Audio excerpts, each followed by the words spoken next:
So here's a partial list of deals and moves Donald Trump has done that would have sunk any other president. He's accepted a $400 million plane as a gift from a Middle East autocracy that hosts both Hamas and the Taliban, and also may be the home of a new Trump hotel. He's dined with top investors in one of his cryptocurrency projects and reportedly promised to promote the crypto industry from the White House. He's pardoned prominent Republicans and reality TV stars, including a man convicted of securities fraud who, with his wife, donated $1.8 million to Trump's reelection campaign. For good measure, by the way, he commuted the sentence of the leader of the murderous Chicago criminal organization, the Gangster Disciples. Trump's family is charging $500,000 to join a private club in Washington, D.C. He's building a golf resort in Vietnam, a country seeking tariff relief for $1.5 billion, and a Trump skyscraper in Ho Chi Minh City, a fact Ho Chi Minh himself would have undoubtedly found darkly amusing. The Trump Organization is planning to build a Trump Tower in Riyadh for good measure. After a dinner at Mar-a-Lago, Jeff Bezos agreed to pay $40 million to license a documentary about Melania Trump, the most expensive licensing fee ever paid for a documentary. I could go on, but I won't, because I want our panel to tell us what this all means. Joining me tonight, Peter Baker, the chief White House correspondent at the New York Times. Leanne Caldwell is the chief Washington correspondent for Puck. And Stephen Hayes is the editor of The Dispatch. Thank you for joining me. I want to read you all something my colleague David Frum just wrote about Trump and his relationship to corruption. Quote, "Nothing like this has ever been attempted or even imagined in the history of the American presidency. Throw away the history books, discard feeble comparisons to scandals of the past. There's no analogy with any previous action by any past president. The brazenness of the self-enrichment resembles nothing seen in any earlier White House. This is American corruption on the scale of a post-Soviet republic or a post-colonial African dictatorship." Peter, agree, disagree? Is there any precedent for what we're seeing in American history? No, I mean, there really isn't. Nothing comes close. At this point, no. There have been presidents who have monetized the presidency on some level or another, used it to benefit their family businesses or whatever. Certainly, there have been family members who tried to trade off their famous president. That happens more often than not. It happened in the last administration. Let's face it, Hunter Biden certainly traded off his father's name, but it was penny ante compared to what we're talking about now. Even if you believe all the worst allegations against Hunter Biden, it would be a tiny fraction of what we're seeing now in terms of the scale and scope of this, billions of dollars. Literally, this cryptocurrency thing alone, his family and businesses have got $320 million in fees just in the 4 months since he started it, for creating nothing, by the way. I'm not much of an expert on crypto stuff, but it seems to be you don't actually have anything. There's no actual tower. At the end of the day, it's just this coin. And he's already made hundreds of millions of dollars. So now the question is, what does that do in terms of policy? That's the next question. You can certainly make some connections, right? The guy who shows up at this crypto dinner, Justin Sun, just had the SEC say, we're going to pause our fraud case against him. So he comes back to the country where he hadn't been in a couple of years after paying tens of millions of dollars for this crypto coin that he's bought. Is there a direct connection? It doesn't look good, obviously. And that's the problem with conflict of interest. Even if you're doing everything on the up and up, the appearance usually makes most presidents say, let's not do that because it might give the wrong impression. Trump has no problem with this. Peter, you're giving me the impression that you have not yet purchased the Washington Week meme coin. I'm looking for the discount. I don't know if we're going to see you back at this table. Yeah, I don't know if we're going to see you back at this table. Leanne, it's interesting. Like in Watergate, by August of 1974, Republican leaders, House and Senate, bring Barry Goldwater with them as top cover to the White House, tell Richard Nixon, your support is evaporating across Congress. Democrat, obviously, but Republican as well. By the next day, Nixon resigns, even before, impeachment. Something remarkable has changed in Washington. Maybe it's a tribalism, maybe it's fear. But where is Congress on all of this? As Peter points out, Republicans were very activated by Hunter Biden's activities. No activation here whatsoever. Yeah, remember they were trying to impeach President Biden because of Hunter Biden's activities. Yes, Republicans are completely silent about it. In fact, there's legislation on the Hill in the Senate right now called the Genius Act, which is about crypto, that was stalled for several weeks because once this crypto news with the president came out, Democrats demanded that there be some constraints on the administration when it comes to deals like this.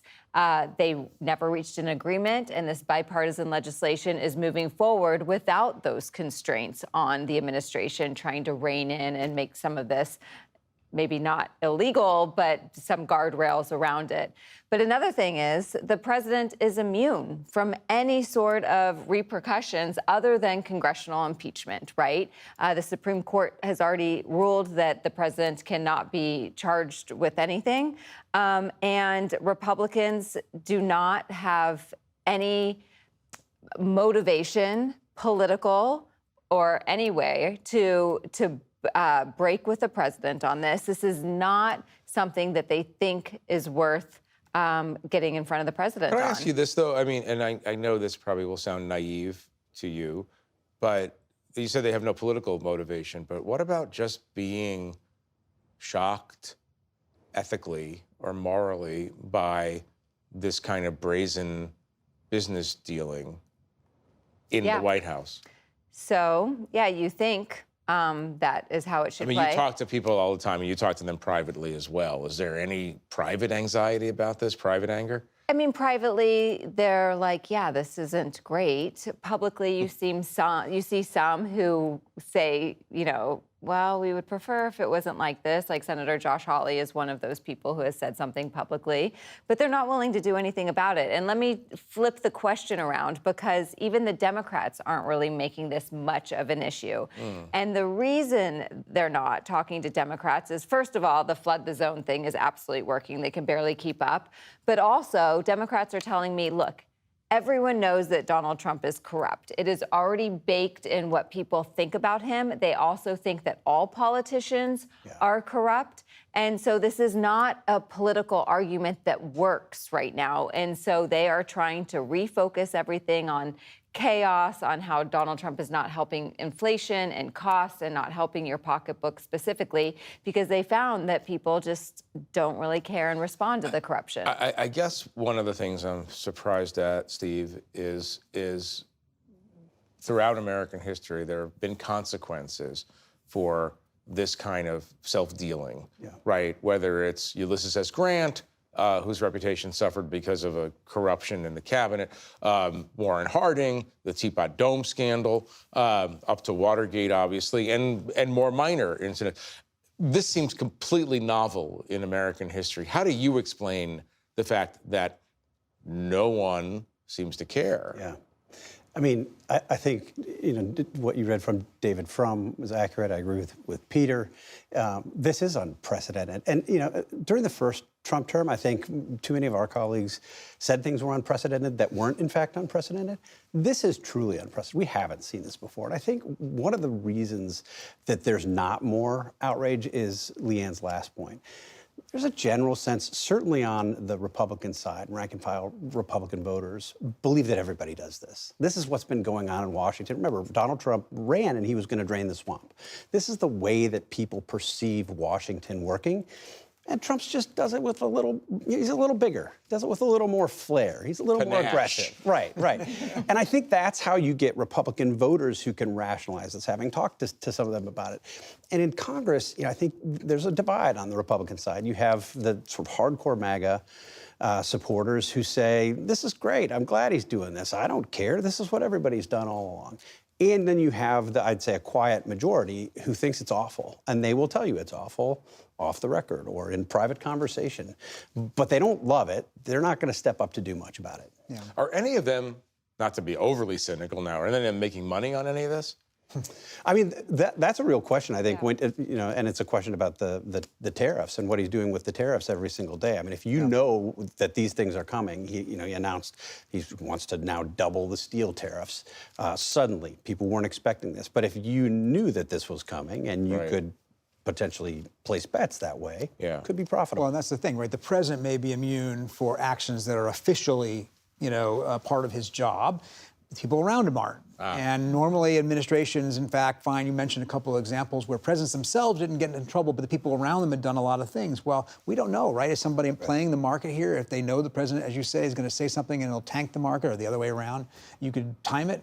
There's no regulation right now. There's no regulatory authority right now that seems eager to look at that. Why? Well, I want to come back to that point in 1 minute, but Steve, I want to ask you a question about the foreign entanglements here. It's one thing to have this guy who's like, you know, got pardoned because of some securities thing, or some of these other characters who make donations to his campaign. But it's quite another thing to get into bed with Middle East autocracies, communist nations, communist governments from Asia. There are national security consequences here, yes? Huge potential. Talk about those. Well, look, I mean, I remember it wasn't that long ago when people like me were obsessed with reporting on Hillary Clinton and the Clinton Foundation. And those were, you know, I suppose if you wanted to I still have problems with them. I thought it was grubby at the time. But at least they were sort of a bank shot to the person who's not still in charge. These are just open and aggressive. But what do you mean by that? Brazen. Go into that a little bit. Well, I mean, you know, the $400 million plane that you mentioned. Yeah. I mean, this is, you know, Donald Trump is accepting this. He's celebrating it. He's got his people on his staff who are justifying it, rationalizing it, saying we'd be crazy not to do this. That's far worse than anything we reported on with respect to the Clinton Foundation back in 2016, 2015, 2016. Maybe you could help me understand something about the Trumpian mentality. I wanted to watch something. This was from a meeting President Trump had in the Oval Office with the president of South Africa a little while ago. Let's just watch this for a second. I'm sorry, I don't have a plane to give you. I wish you did. I take it. I would take it. If your country offered the United States Air Force a plane, I would take it. He's serious. Yeah, I think he's serious. Yeah. Is he serious? He's not smiling. No. No. What's the thought process there? Why would he do this in the Oval Office? I mean, it seems degrading to the United States, the richest country in the world, to say, pay me tribute give me old planes, and I'll take them. I don't understand.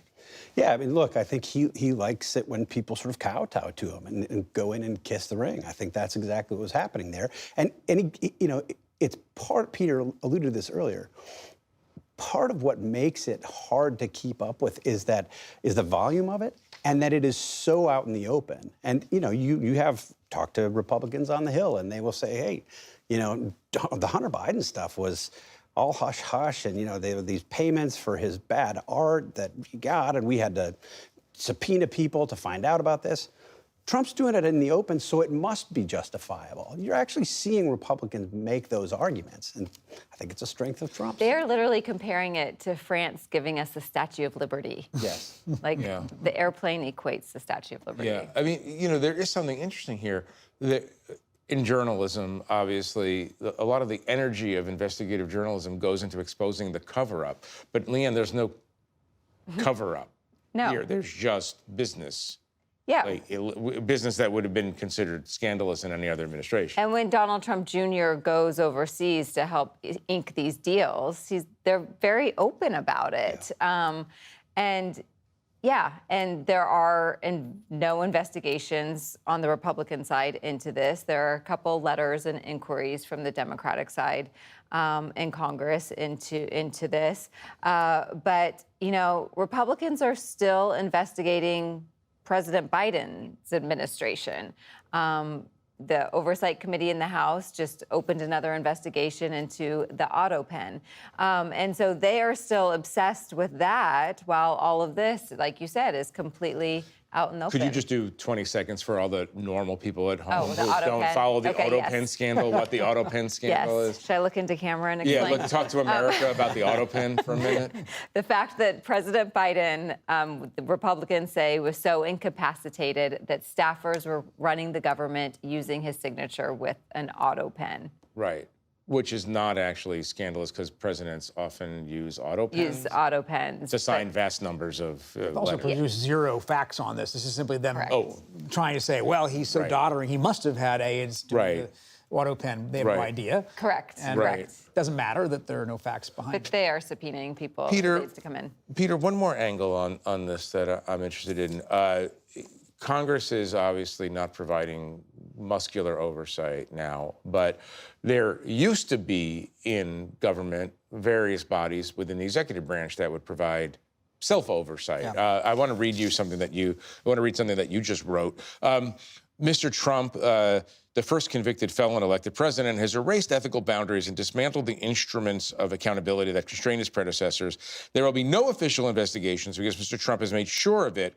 He has fired government inspectors general and ethics watchdogs, installed partisan loyalists to run the Justice Department, FBI, and regulatory agency, and dominated a Republican-controlled Congress unwilling to hold hearings. Talk about the changes that have been made in the inspector general system in the last 5 months. Yeah, I mean, these are the mechanisms of accountability of a normal government, right? And he has made very clear by firing the people who held jobs like that, by putting people in like Pam Bondi and Kash Patel at the Justice Department and the FBI, what his expectations are. His expectations are, you're going to go after my enemies and you're not going to go after my friends. And he's done that through the pardons. He's done that through retribution time and time again. What happened in his first term when a special counsel was appointed by his own deputy attorney general, and he then spent the rest of his term, and ever since then, lambasting Rod Rosenstein for doing that, for appointing Bob Mueller to look into things. That is not going to happen in this term. And that's what's so different. Like under Reagan, when they investigated people in the Reagan administration, under Clinton, when they investigated people in the Clinton administration, there were multiple special counsels. Anytime you had a cabinet officer or somebody in there, even the president, do something that was questionable, there was this expectation that you would have a Justice Department appoint special counsel, independent counsel, whichever the structure they used, because you didn't trust the government to investigate itself. And people wanted to have independent investigation. There's no expectation that that's ever going to happen in the next 4 years. And he fired the special counsel and put him to place an ally into the special counsel's office, who's only, I think, out of law school 3 years. So there was a system here. There's a System deliberate. that will never be used under the next in this administration. Right.